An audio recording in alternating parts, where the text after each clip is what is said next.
And welcome everyone today's session for the Digital Support Services T-Level and for preparing for the Digital Support Occupational Specialism assignments. And the plan for today's webinar is to begin just with a quick high-level overview of the assessment. Then we will look at each assignment in turn. Just some quick introductions. My name is David Kiernan and I work in the Provider Development Team at NCFE. And our job, our purpose is to support providers with the delivery of our qualifications, understanding the structure, the assessments, anything related to teaching and learning. As my own background is also teaching. And my direct email is shown, but if I'm unavailable, then please do use our general provider development email address. And I'm also joined today by our subject specialist, David Seddon, and I'll let him introduce himself now. Thanks, David. Hi everybody and welcome to the session. Just before we get started, just a bit about me and my background. I've been with NCFE now for getting on for about 18 months. Prior to this, same as David, I've got a teaching background as well.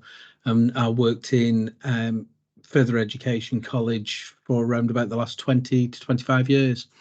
And through the time there, I've worked with delivering and managing computer science programs. That's in both further and higher education, as well as digital apprenticeships. And as far as T-levels are concerned, I've been working with those since they started early development. Thanks, David. Cheers. Thank you very much for that, David. And just one final thing to note as well is that while we are discussing the assessments and preparing for them today, neither myself nor David Seddon have actually been involved with the assessments or their development because we cannot be part of the assessment team, as this would be a conflict of interest since we speak directly and support providers like yourself. So that's just a quick little bit about ourselves. And like I said, just a high level overview now of the assessment. So in terms of marking and grading information as well. Now, you're all probably very familiar with the Digital Support Services T-Level page, but there is one thing I want to point out on there, which can be quite easy to miss. There is actually, right near the bottom, exemplification materials. Now, what these are, they show a past standard of work and a distinction standard of work for our sample assessments. So if you haven't had a look at those, they're also quite useful, and they've got examiner comments in there as well. Now, just in terms of a little bit about resources, when you are actually delivering the qualification, in the specification, there is a resources section that lets you know what you need to deliver that occupational specialism. But also, you will get for the live assessments, the live provider guide, which will give you as well the information regarding the resources needed. But it will remain fairly similar to the sample assessments, which we will be discussing as well. Now, in terms of the assessment itself, it will address the 3 performance outcomes that you have been teaching to your students. And as this is a synoptic assessment, you do need to make sure that you've fully completed your delivery before students can actually start the assessment. And you will see that there is a larger emphasis given to performance outcome 2, 59%, just because of the highly important skills and the application to a real life working environment. Now, if you've previously attended one of our delivery planning webinars, you may have seen the little calendar like this. Just focusing in on year 2. In terms of your delivery, a good point might be to aim for maybe around the end of February, beginning of March, just because with the occupational specialism assignments, they begin pretty much around mid-April. So do make sure you have enough time to do that. The deadline for registering students as well onto the assessment is the 30th of March, and do that soon just to make sure you don't get hit with late fees. And assessment information for these is going to be given out in advance of the assessments. A date hasn't been set on that yet, but do check the key date schedule and that will inform you when that would be. So just a quick overview of the assignments. We're going to look at each one in depth. In terms of the delivery, it's very similar to the employer step project, where assignments are completed under supervised conditions. Students can only have access to the assessment material within those sessions, and the evidence then is submitted to ourselves, to NCFE, for marking. And during these assignments, students take on a digital support role, completing the various tasks. So as mentioned, we will look at each assignment in depth, but the first assignment is conducted within a 2-week window. So that's mid-April usually. And that's always going to involve like network installation and configuration. And that assignment alone contributes 50% to their overall occupational specialism assignment. And assignment 2 is on a fixed date and time by NCFE, and that's in the 3rd assessment week. And this is where they're prioritizing job requests and responding to them and creating user instructions. And then the final assignment is where students have to analyze a network and then create and deploy an image. And this is conducted as well in a 2-week window. So in total, the assignments are spanning a 5-week period.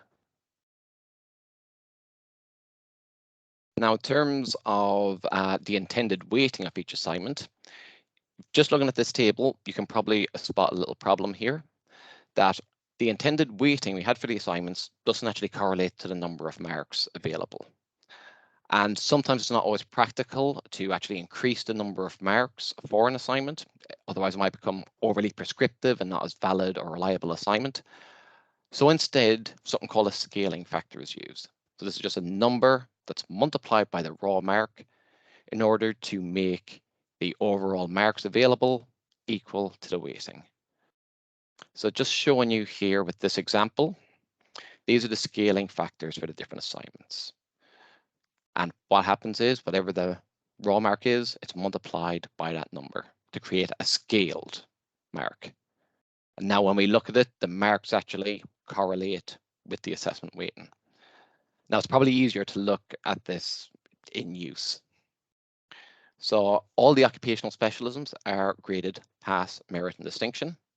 And the upcoming series will be the first series. So these grade boundaries I put on here are just purely an example, illustrative purposes, not based on any data. So that marks assigned for each assignment are aggregated into a final mark using a linear aggregation mechanism, in which the scale marks are combined to determine the overall scaled mark to achieve the grade. So it's the scaled marks that gets compared. So looking at this just with an example for students. So here we have 3 assignments completed by 3 students. And in every case, their raw mark that they achieved is multiplied by this scaling factor.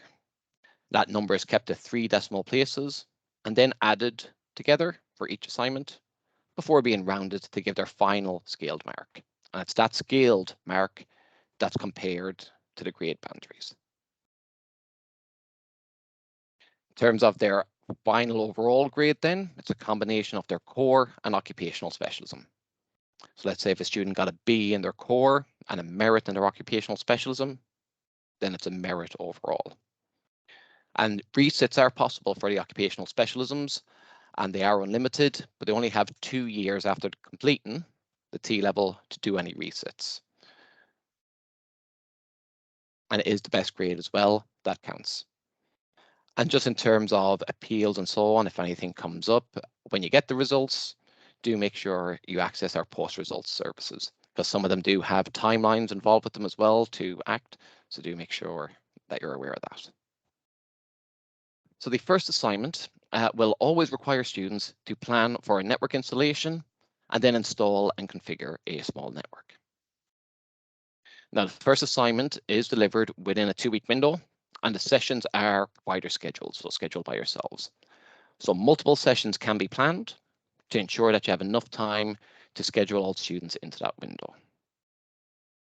And a total period, though, of 5 days is going to be required in order to complete all the tasks. Now, the first assignment has 2 tasks, and the first task is always going to require students to plan and design their network based on the requirements of the brief. 2 days is needed for this task, and that is composed of 1 session, which is lasting 3.5 hours on the first day. And then on the second day, there's going to be 2 sessions, AM session and a PM session. And in total, they have to add up to 4.5. So one session maybe in the morning, 2.5 hours, afternoon session, then 2 hours as an example. And the second task requires students to install and configure that small network, according again to the requirements in the brief. And 3 days is needed for this, so 11 hours in total. So this can be spread over AM and PM sessions again. It's like 5 sessions maybe that are 2 hours long, and then one final session, which is lasting an hour. So for task 1, is about preparation and planning for the network. And it is divided into 2 subtasks. So task 1A and 1B. Now, internet access is not permitted for all of task 1. So part A or B, no internet access. And they have 8 hours. Now in part A, students have that 3.5 hours to produce a text or Word document where they have to consider digital security and data handling relevant to the brief, and then make recommendations for business controls.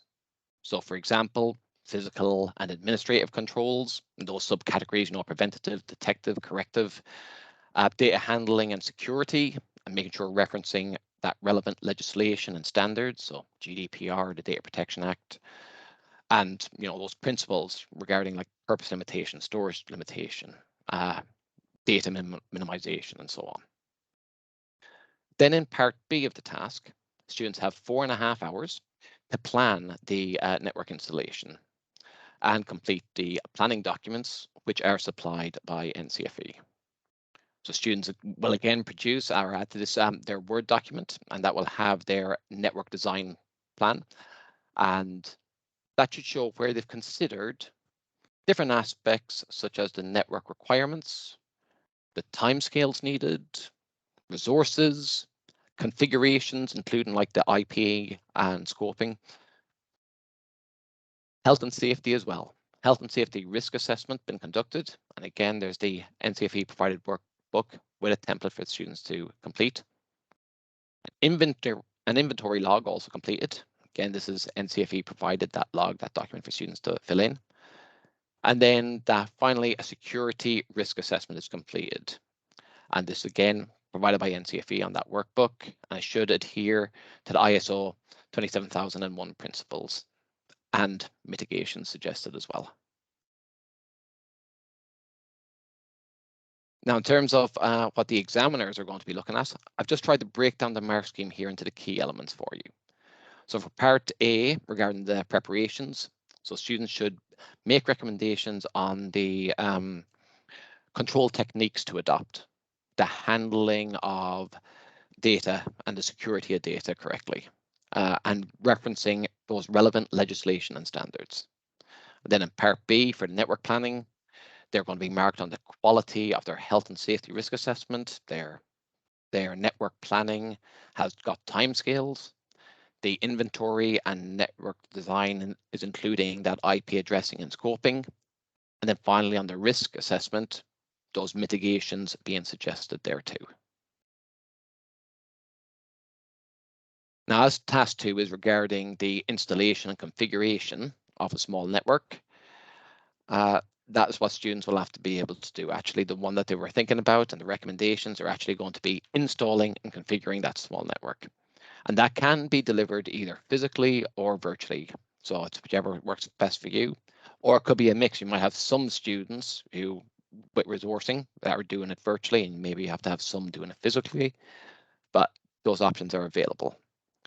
And internet access is required for this task, but it should only be for the purposes of the brief. So needing it for downloading software and so on. So not for actually researching or Googling things in that way. And this task is divided into 3 subtasks. And these can actually be addressed and run concurrently. So they can be addressed simultaneously by the students in those 11 hours. The reason for this is there could be significant amounts of time while they're waiting for installations and so on to take place. Now, there are 3 parts to it. And in parts A and B, students are to install, configure, and support a small-scale network in order to meet the requirements of the brief. And this is going to be evidenced by annotated screenshots, such as them implementing physical network and network security measures, installing like operating systems on servers, Active Directory creation, software license management. And task 2 as well is going to require students, in terms of resources, to allocate IP addresses. So you're going to need to provide IP address allocations that are in line with your own network IP addressing as well. And students will also then update, where necessary, the security risk assessment and the software install log. And again, the specific requirements will be on the brief of what would need to be included, but generally, I've put sort of an overview generally of what the resources are. And then in part C, that's a review of the network installation, deployment as well, and students showing the setup and successful implementation of the requirements that are in the brief. So that can be installation of the operating systems, antivirus, the drivers correctly installed and updated, configurations and domain joining, installation of software and service configurations. It might be access to cloud resources, VPN, email settings, security and file backup controls. So those sort of aspects are things that may end up coming up for that part C. Now, task 2, parts A and B, there actually isn't a recurring set of marking descriptors I can refer to, because it actually is going to be dependent on what the tasks are. So it's kind of a points-based mark scheme where students either have performed an action, got a mark, or not performed an action, no mark. So whether software was installed, yes, it has, no, it wasn't. Now, some activities as well might have further marks for additional information. So an example, they are getting 1 mark if backup procedures are completed and evidence is provided, but 2 if they've also confirmed everything's working as expected. Then for their installation notes, it comes down to the quality of that information that's given. So those issues and recommendations made, and demonstrating that knowledge of software installation and the language they use, appropriate language as well, used throughout. So in terms of doing some things to prepare students for this, definitely practicing different aspects of the skills that's present in the assignment is going to be really useful. But to try and save yourself some time from writing like other scenarios, you can actually use some material from a different occupational specialism because some of the tasks are similar. So for example, if you're doing about security risks and control, something where they have to consider administrative, technical and security considerations, then there are 2 assignments, network cabling and digital infrastructure, where there's some scenario aspects that can be used, not all of it, but some could be used with your students for extra practice. And in terms of like planning a network, there's also with network cabling and digital infrastructure, some other similarities there. And digital infrastructure assignment 2, task 2 actually is about installing a network, and it does contain an empty VM file for students like to install an operating system on. So if you wanted to go a little bit further, that's there too. I'm going to hand over to David Seddon now, who's got a few other tips and advice for you. If I was looking at it, I mean, different kinds of things I'd be thinking about. Make sure students are familiar with all the different documentation. If you look at the sample assessments, there is workbooks in there, so it gives you an idea of the types of things that they'll have to fill in by either the spreadsheet or the templates, and that'll give you some idea of the kind of depth that students should be looking at it as well. Making sure that they're okay at summarising things. Any opportunity that you've got when you're working with the students in class, have them presenting the findings, make sure that they can summarise, and while they're summarising, make sure that it's clear, it's concise and it's technically accurate, because you'll find sometimes there's marks for either using the right technical content and is it worded right based on the target audience that they're aiming it for.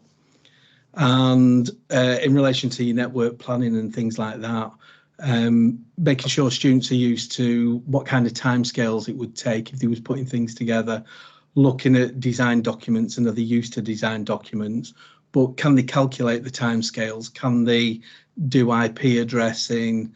Can they think about all the devices that they'd need if they need to secure anything up? And mainly, are they used to taking screenshots or photographs as they go along? So as they're doing things, they're keeping the evidence as they go through it. So assignment 2 is always going to be regarding prioritizing job requests and actioning those requests and making instructions for an end user. Now, this assignment does occur as well on a fixed date and time and does consist of 2 tasks, with each task actually occurring on its own day. Now, the first task, students will be presented with different job requests and they need to prioritize them and respond to them. So that's 3 hours, and that's an AM session for this task on the 4th of May. And in the second task, students need to create instructions for an end user. Now, these ones are going to be written and audio recorded instructions while doing a screen share. And students are going to have 2 hours for this task, and that's on schedule on the morning of the 5th of May. And internet access is required, but only again for the purposes of the brief, so downloading software and so on, that might be needed. And much like assignment 1, do look at the live provider guide for those resources. Again, they're the typical ones on screen. And students do need to produce video instructions as well. So that audio recorded screen share video instructions. So do ensure that you get access to something suitable to allow that as well. Now, task 1 is 3 hours and 2 subtasks are contained within that. And it's up to students how long they spend and manage their time on the tasks. So for part A, students have to record details about the job requests, and these are on the NCFE provided incident log with information such as, the fault that's actually been presented, the priority they're putting on it, and key, the justification for that priority as well. And then students need to respond to the job requests and take the appropriate action. And you will receive information regarding these faults and so on in job requests in advance of the assessment to allow for those preparations. And students will produce again a document with those annotated screenshots or photographs if it was happened to be a physical delivery and the actions they took. And students will need to fill in, like I said, that provided incident log, making sure it's updated with those actions. And then for the second task, students have 2 hours to make instructions for an end user. And there are 2 sets or types of instructions that students need to produce. A set of written instructions for an end user and a video recorded set of instructions, which involves students recording their screen while providing like that voiceover instructions. And the nature of these instructions, they're going to vary each assessment series. I mean, some examples could be stopping apps running on startup, MDM software, so configuring mobile device management thing, those configuration settings as on the sample, forming a display screen equipment assessment, accessing resources or services, might be access to cloud resources, recovering files are accidentally deleted. So just a few examples of things that they might get. And then the marks for task 1 are split actually into 2. So the first bit about the prioritization of the job and those justifications being the big thing for that priority chosen. And the second part for the actual response and actions taken in relation to the request. And again, there's not a recurring set of descriptors here, much like, as we mentioned with the previous one, because it does depend on what the job request is, on the content of that job request. So students will gain marks for the successful completion of those relevant steps. But generally, a final step is going to be some sort of confirmation test of some sort, just to make sure everything's working as it is. And then for task 2, students are marked on the quality of their instructions. So ensuring they contain the necessary information and explanations, appropriate language used, and that language should be appropriate for both the written ones and for their recorded instructions too. And when preparing students for this assignment, you could have students try to create actually, again, their own faults and might make it a competition, see whichever student can create a fault or a job request that might be the most challenging or longest, and the longest to solve actually wins. Or even just share an error message, image or video or something with your students and have them outline the steps they'd intend to actually investigate and troubleshoot and resolve it. And that this could be for written instructions, and then students actually have to swap their instructions, peer review them, see how easy they are to follow. But for video instructions, it could be done as well. Something interactive like an app called Flipgrid, a sort of video discussion and sharing app. So that's where students would actually record them, maybe even going through the different things on the machines, the settings and so on that they would go to find out what's causing that error message. And even a skills booklet when students are on placement, just to monitor the development of different skills and specification content. And that way you'll know which ones are students going to be strong at. Maybe they're used to doing lots of antivirus stuff or file recovery and so on. And you can focus on the areas where maybe they haven't seen as much of during placement. I'm handing over to David again. He's got a few extra tips for us. And anything building on from that, I mean, if you've looked at the sample assessments, getting the students to work through and use the marking scheme as a checklist. So as you're going through it, get them to use the marking scheme and look at, have they evidenced everything that it's working through, and have they missed any steps out? Because if they can see where the marks are allocated on a sample assessment, at least it'll give them some idea of what type of evidence they should be producing and how often they should be producing it. As mentioned with the instructional documents and the screen sharing video, you know, the communication's the key thing there. You know, is it clear what they say, and is it easy to understand? And again, is it technically accurate and fully detailed? You know, there might be things in where it's got to be aimed at a particular target audience. So, you know, kind of adjusting it based on the audience that they're aiming it for. And where they're being asked for producing guides or anything like that, making sure that they're thinking about if they cover everything within it. You know, so if it's looking at things like a DSE assessment, you know, are they thinking about it from the devices like the keyboard, the mouse, the screen, even the furniture and even the environment? So they're bringing the whole thing in. You know, you can't have too much. It's better to have more and know they've covered everything than just capturing one small element. So it's getting them used to that, digging deeper all the time. So the third and final assignment will require students to make recommendations for the network and also create and deploy an image remotely. Now, assignment 3 will be conducted during a 2-week window, and these are provider scheduled sessions. But similar to assignment 1, multiple sessions again can be scheduled to make sure all students have enough time to complete by the end of the window. Now, internet access is required, but again, just for the purposes in the brief. So in this case, it's probably going to be to install like drivers, authenticate licenses, things like that. Now, this assignment is 10 hours and 2 tasks to complete. In task 1, students are going to have 6 hours to review a network. And to do this, they'll be given a pen testing report by NCFE. And they're to make recommendations to improve the network. And then task 2 is 4 hours, and students need to remotely carry out updates to the system by creating and deploying an image. And as you might expect with task 2, one of these resources needed is going to be a machine run something like Windows deployment services. Again, do check the live provider guide for those specific requirements. But this task as well can be delivered either virtually or physically. Again, annotated screenshots or photographs are often used as evidence here as well. Now for task 1, it is 6 hours, and students do need to analyze the network and make recommendations.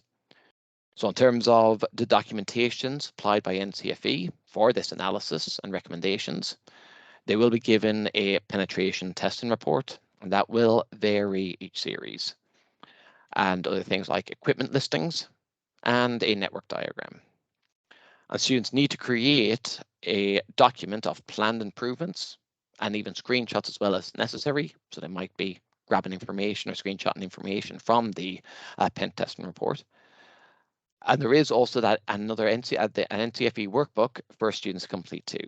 And in this one, it is the infrastructure status log and maintenance notes that have to fill in, and a penetration test remediation log. And like with the other ones, this is just an overview of the mark scheme for task 1. And students are marked on their ability to analyse that pen testing report and make those recommendations. And the quality of the maintenance notes as well, the quality of that infrastructure log, being able to identify vulnerabilities and suggesting mitigations and future planning is considered. So those sort of things, what the examiners are going to be looking out for. Then task 2 is 4 hours, and students are to create and deploy an image remotely, and again, physically or virtually delivered. Now, the nature of the image that students will need to create will vary each year, but that could be like different software requirements, for example, or different configuration requirements, just those for banking and finance. Students will then deploy the image and complete the NCFE provided documents. In this case, test plan and the test log. Again, that document with those annotated screenshots or get photographs, if physically done, should be completed by students. And for task 2, this again is one of the mark schemes where it's kind of dependent on the activities that students have to do due to the practical nature of this. And above is an example, what we can see on the top bit there is just an example of the image creation and deployment. So showing the steps that would need to be evidence for students to gain marks. Again, that's from the sample assessment. So those annotated screenshots showing this are important. And then the same is true for the test plan. That's kind of this points-based, activity-dependent system. But the correct use of terminology throughout is going to be important to include for that. Now, for this task, there are actually some materials that you might find useful in the network cabling assignment 3 that could be used or adapted ever so slightly with your students. And one of the things on there is actually a packet tracer file with some network issues. So if you want the students to have a little bit more of a practical sort of analysis of a network, that might be one way to have a look at it. And definitely, as every year, there's going to be this penetration testing report. Very useful for students to see different examples and so on. So what I've got there is a link to a public repository of some different pen testing reports. So you could pull up different bits, practice them with students and so on. Now I'm going to hand over again just to David, just to put some extra advice there as well. Yeah, I think you've mentioned quite a lot of it. As we said with the first one, go through the sample assessments as in the workbook, because then you can see what the evidence is, what depth they're going into with that evidence, and the students are familiar with the documentation that they're completing. Going through the penetration reports, doing them as group activities, so they're going through and seeing what they're picking out of it, and then using the assessment marking scheme as a guide to go through and check what a student's actually picking up from it. As David mentioned, working with image files, can they create an image? Do they know how to upload it to a distribution server? Can they deploy it? Can they test the image? That type of thing. And the key thing is, are they taking the evidence? Are they taking the screenshots? Because it's no good if they're doing it and then they're missing the screenshots as they go along and having to try and backtrack to get the evidence as they're doing it. So making sure they're comfortable, confidently taking the screenshots as they go along, and that they can annotate them, they can fully order them, annotate them, and when they're annotating them, using the correct technical language wherever they can. Because you'll know if you go through the marking scheme yourself, there's marks in there for are they accurately talking about what they're doing, and is it technically accurate what they're talking about? So getting used to them using the right wording when they're going through all the annotations. Thanks, David. So yeah, again, thank you very much, David, for those few last bits of advice there. We hope you found this training today useful for the occupational specialism assessments. And from everyone here at NCFE, we do wish you a very enjoyable and successful year.